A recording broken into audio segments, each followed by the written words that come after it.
नमस्कार, आप देख रहे हैं जनसंवाद 24x7। लोनी में अवैध कॉलोनियाँ, आखिर क्या है ये अवैध कॉलोनियाँ? इन अवैध कॉलोनियों को अवैध कॉलोनियाँ क्यों बोला जाता है? तो आज उसी पर प्रकाश डालेंगे और हम दर्शकों को बताएंगे और दिखाएंगे भी कि अवैध कॉलोनियों से कितने नुकसान होते हैं। इन अवैध कॉलोनियों को बसाने वालों के कौन मददगार हैं। लोनी में लगभग 200 से ज़्यादा ऐसी कॉलोनियां हैं जो कृषि योग्य भूमि पर बसाई गई हैं। शासन और प्रशासन समय समय पर कार्रवाई के नाम पर लीपापोती करता है, खानापूर्ति करता है। क्या कोई भी विभाग जो ऐसी कॉलोनियों से संबंधित है, जिसके पास अधिकार है कॉलोनियों को गिराने के, डेमोलेशन करने के, अगर वह चाहेगा तो क्या कॉलोनी बस पाएंगी? बिल्कुल नहीं। लेकिन विभागीय अधिकारियों को मोटा पैसा जाता है। सत्ता पक्ष के नेता कॉलोनियां बसाने वाले कॉलोनाइजर के मददगार होते हैं और तभी बसती हैं कॉलोनियां। लोग कहते हैं गरीबों को आवास मिल जाता है। नहीं जनाब, आवास नहीं मिलता, बल्कि उनकी टेंशन बढ़ जाती है, उन्हें एक चिंता मिल जाती है। जब किसी भी कॉलोनी पर गाजियाबाद विकास प्राधिकरण का प्रहार होता है, वहाँ डेमोलेशन होता है, तो उसके आसपास बसने वाली सभी कॉलोनी में रहने वाले परिवार चिंतित हो उठते हैं कि अब हमारे साथ क्या होगा। और यही हम दर्शकों को दिखलाएंगे कि अगर एक कॉलोनी पर बुलडोजर चलता है तो आसपास की 50 कॉलोनियाँ चिंता से ग्रसित हो जाती हैं।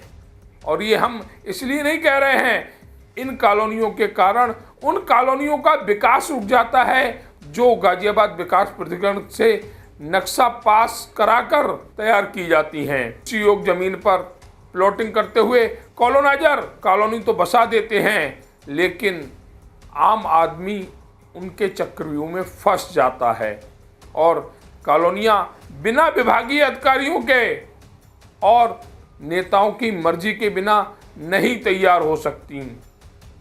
क्या एक विधायक, एक सांसद, अन्य नेता अगर चाहें तो किसी भी खेत में एक ईंट नहीं लगाई जा सकती। लेकिन यह लोनी की बदकिस्मती है कि लोनी में इस तरह की कॉलोनियां लगातार विकसित हो रही हैं। गाजियाबाद विकास प्राधिकरण अपनी कोई भी सोसाइटी, कॉलोनी यहाँ नहीं ला पा रहा।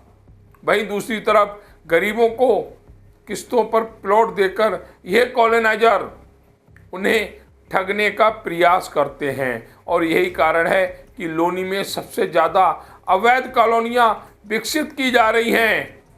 सत्ता पक्ष के नेताओं के संरक्षण में, अधिकारियों के संरक्षण में वह कॉलोनाइजर उन सभी परिवारों को ठगने का कार्य कर रहे हैं जिनको किस्तों पर प्लॉट दिया जाता है।